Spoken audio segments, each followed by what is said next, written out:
guys, welcome back to my channel. Thank you again for tuning into another video. I'm sorry the schedule on this channel is a bit inconsistent, but I'll try and post a bit more regularly. This is going to be a question and answer video. So I asked you guys on Instagram to send me some questions you might have about just my life here in Korea.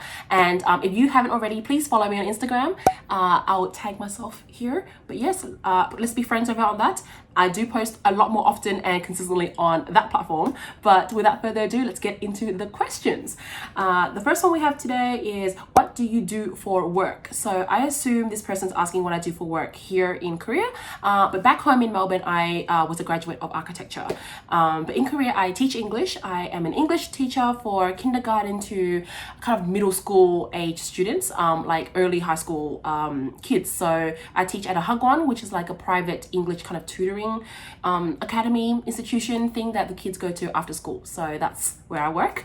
How has teaching been in Korea? So I don't know what I really was expecting teaching in Korea. Like I knew that it wasn't going to be like rainbows and butterflies, but it is a lot more demanding physically anyways than I expected. It's quite long hours, especially because I work at hagwon. But it's really, like, with that being said, it's a very, very rewarding job. All the kids, especially the kindergarten kids, they are so precious, and they just have so much love to give, and they have so much energy always. And I love being with them and investing in their lives and their experience with English. And the older kids, they are very, very hardworking, and very bright as well. So I want to step up even more and be able to help them in the best way I can. It's a very rewarding job, and I feel like I have a very important, responsibility as a teacher in these kids' lives. And that kind of, that I didn't really expect to feel this strongly about all of these individual students. But I love my students, so that's definitely my favorite part of my job, although I'm always exhausted. What attracted you to move to Korea? So I've got some notes here, by the way, in case you're wondering what I'm looking at. What attracted me to move to Korea? Long story short, I am a massive Korea boo. I love Korean culture. I grew up watching all the Korean variety shows, Running Man, Golden Bell, Quiz. What else was there?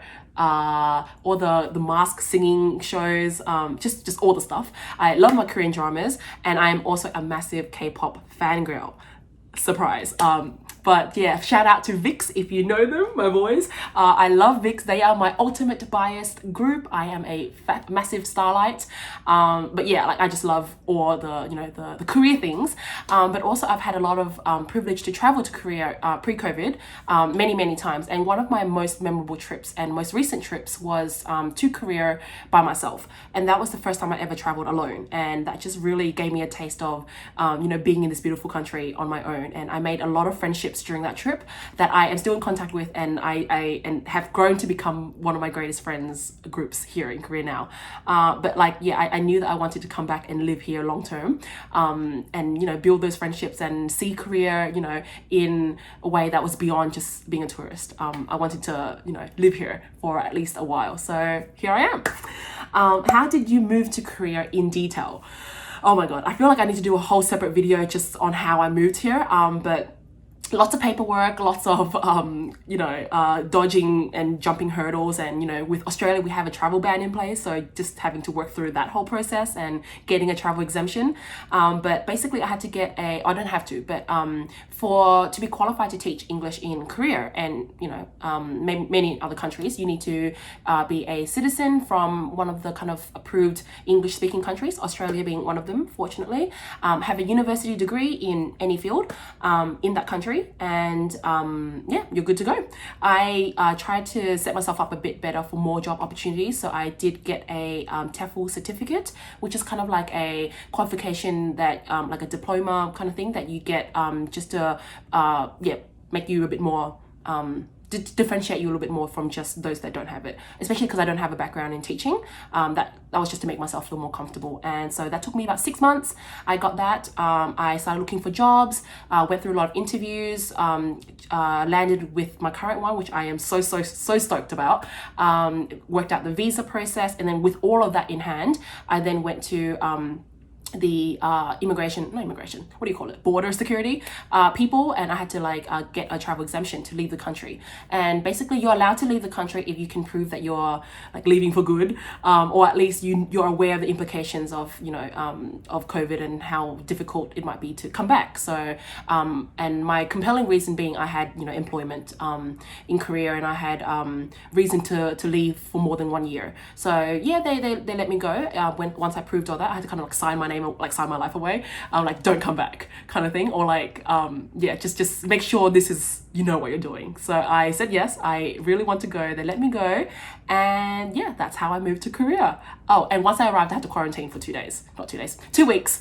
Yeah, 2 weeks quarantine. So if you haven't seen that video, I'll link it below, my move to Korea video, so you can kind of see that in motion a little bit more, my first week in Korea.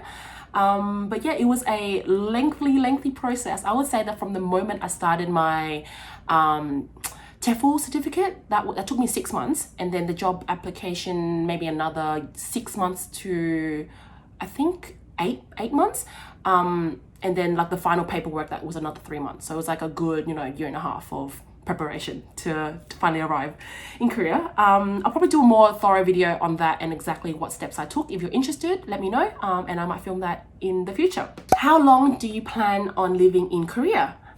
So my contract for my current school is 1 year. I started in May, so I'll be here for at least until May of next year. And if all goes well, we would renew, and if they want me anyways, and I would love to stay with them. So yeah, I feel like May is around the corner. Like we've got 3 months left to 2021. Like, can you believe that? I don't know, like I've been here for 6 months, and I feel like I've kind of barely touched the surface. So I definitely need to stay for another year, whether I renew with my current school or look elsewhere. So yeah, I think at least another year and a half. Best and worst thing about living in Korea. So definitely the best thing, and like kind of my favorite thing, is, oh my god, definitely the just being surrounded by so much of the stuff I love. Like, the food is freaking amazing, but also, I mean, obviously I love K-pop, and not just K-pop, but like just like this is kind of weird, but I love K-ballads, and just like I'm a sucker for like a really tear-jerking soul, like wrecking ballad. So I love my Kim Bam-soo, I love all of that. So yeah, just kind of the weird feeling of walking into a shop and they play music that I know and love. It's just so weird, because you would think that's kind of what I would experience back home, but here is actually where they play my music. So just being surrounded by stuff I love. The delivery game here, guys, is on another level. You can get grocery delivered to your door, you can get toilet paper delivered. Like, there's no reason to leave your house ever. And like, honestly, if you order anything, like, within that day, it'll probably arrive, if not within like 3 hours. So the delivery is insane. But also the public transport is really, really easy and convenient. I love it. And the food, I freaking love the food. I think let's take a shot for every time I mention food in this video. But maybe you know what? Maybe not. Drink responsibly. But yeah, I love Korean food. In case you didn't notice. But I wouldn't say worst thing, but like definitely a challenging thing about living in Korea is the variety of food that's not Korean. Especially because I think I've been spoiled in Melbourne, where we have so much diversity and every cuisine is literally amazing. Here, if you crave like a banh mi, or if you want like some really good Italian pasta, they tend to be a bit harder to find, and they're more pricey as well. So just be warned if you want kind of other cuisines that's not Korean. But luckily I love Korean food, so I'm happy to just eat Korean and Korean only. And if you are okay with Korean food, then you're fine, because they're actually so affordable. So many varieties, and it's actually cheaper to eat out and get delivery food than to cook at home, because fresh produce is a bit pricey actually. So that's my reason anyway, it's my excuse to not cook, because it's cheaper to eat out. But yeah, I feel like this video is just revolving around food. That might say a lot about who I am. But anyways, next question. How long will you live here? And now that you've tasted living overseas, would you try other countries? I love this question, because yes, I would love to live in other countries. Yeah, now that I've experienced living overseas, like there's just this adrenaline and this thrill of experiencing a culture that's not your own in everyday life and for long term. And especially as a resident and not a tourist, you kind of get to notice the little nuances of everyday life that, you know, there are ups and downs. It's not all glamorous, but it really opens up my eyes, and I feel like the world is so much bigger than what I know, and I want to experience even more of the world, if that makes sense. As cheesy as that is, but I'm definitely down for another country. I reckon Japan will be freaking awesome to live in for a while. China would also be great. I've got a really good friend there that I can crash at for some time. Lynn, shout out. And if we're thinking beyond Asia, I think anywhere in Europe would be incredible, freaking incredible. So yes, I am definitely, the travel bug has bitten hard. Amanda, do you speak or read Korean? How do you find fitting in with the culture?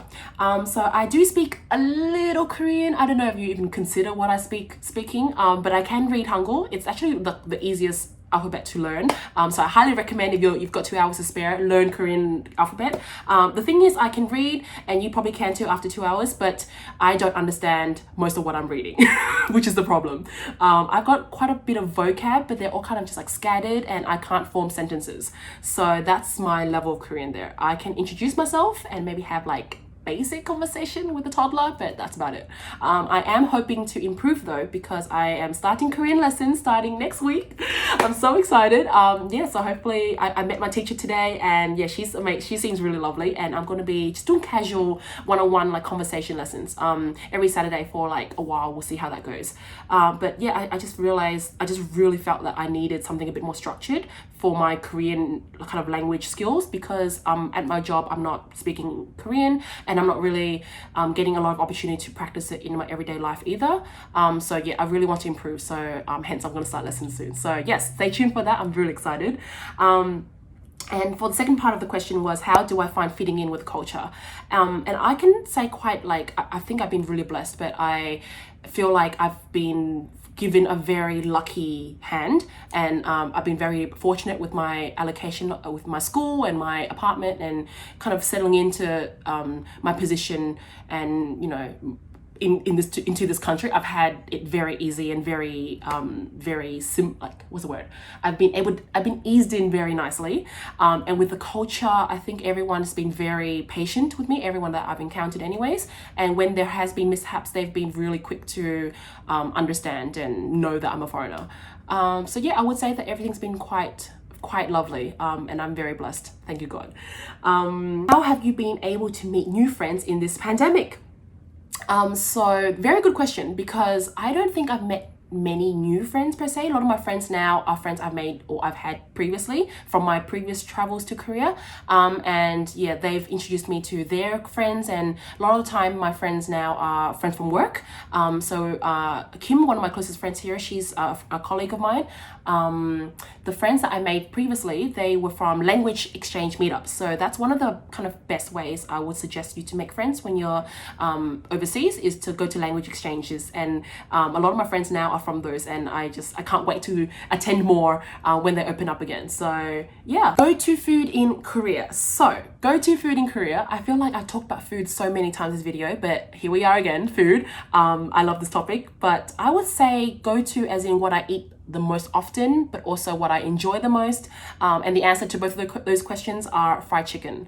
I freaking love fried chicken, guys. I mean, everyone does, and I did before anyways, but Korean fried chicken is honestly on another level. It's not greasy, it's not heavy, you eat it and you still feel alive, and it's so good. It's so it's just so fresh and light. It's a weird way to describe chicken, but it's so light, and there are so many options, there are so many sauces that goes with it. Again, the delivery game, you know, half the things I order delivery is fried chicken, and I've probably eaten more fried chicken in the last 6 months living here than I have in like the last 10 years. It's insane. Like I eat chicken like every second day. Okay, it's so bad, I know, but hear me out. It's so good here, and it's so cheap. Oh my God. But another dish that I love is gopchang. So gopchang, if you don't know, it's like pork or beef. I don't know which animal, but intestines basically. So it's like barbecued intestines, and it sounds, you know, probably it probably sounds disgusting, but it's amazing. I love it. It's in a lot of like Vietnamese cuisine. I feel that's why I kind of got to exposed to it, and that's how I developed the palate for it. But I love gopchang. It's probably my preferred barbecue meat over like actual meat, if that is weird. But yeah, there's a gopchang place near my house that me and that my friend and I, we go to like every other week, and it's great because there's like one ajumma that works there, and she knows us.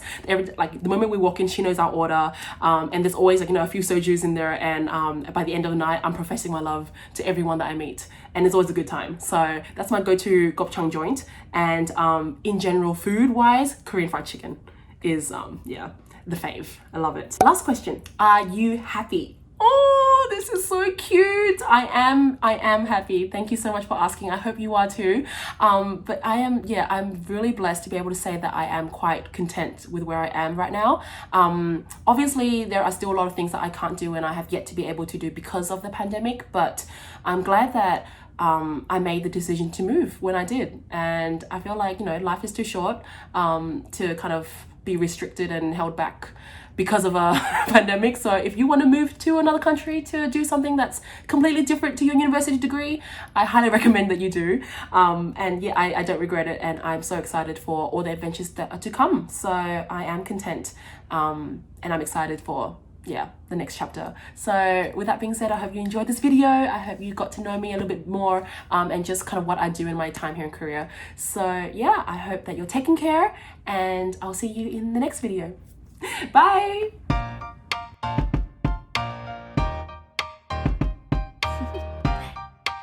Do you want to know?